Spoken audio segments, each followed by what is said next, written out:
Hello, this is the Tradesight U.S. Stocks and Futures Market Preview for Thursday the 10th and Friday the 11th of May 2018. As usual, we typically only do a market preview for Thursdays and Fridays combined. By the time Friday rolls around, we've already seen most of the week play out.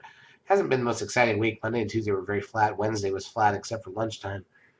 We'll go through that in a few minutes. Let's look at the major indices on the daily charts and we'll go from there. So here's the ES front month futures contract. This is the daily chart of the broad market futures form. Still in this wedge that's been forming for a while here. Not much new to say. Crude oil up 11 cents to 71.25. That's a new closing high there. Gold up down $6.60. S&P cash index gain is $25.87. NDX is the NASDAQ 100 new highs for the last 2 months, up 77.73. SOX up 18.66. Biotech's up 45.67. VIX down $1.29 to 13.42. That's a new low since things started moving back in February. The trend up closes down 0.86. That puts the 10-day moving average, though, still at 1.11. NASDAQ volume was 2.2 billion shares. It's the second best in the last month, which is interesting because really nothing happened early. Advanced decline ratio on the NASDAQ plus 757. 757 more stocks up than down. On the New York plus 748. Google gains $30.36. Big gain on Google. Apple up $1.31. That's new closing highs on Apple. Netflix up $3.41. Again, up again. Amazon up $15.61. Second best close ever on. Oh no, that's the highest close ever on Amazon.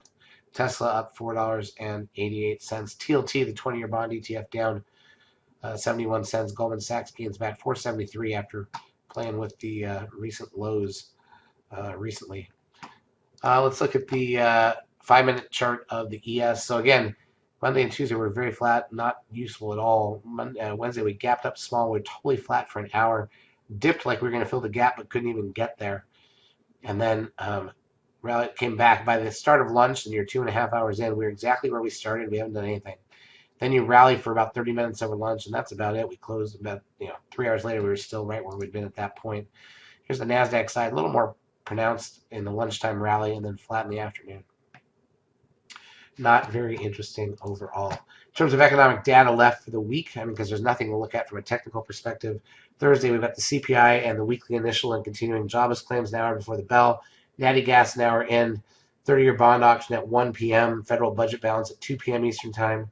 Friday, we've got import prices, an hour before the bell. And University of Michigan sentiment, the first look for the month, 30 minutes into the market. That's it. Really, that's going to wrap up the week here. We'll see what we get. Charts, as usual, brought to you by eSignal.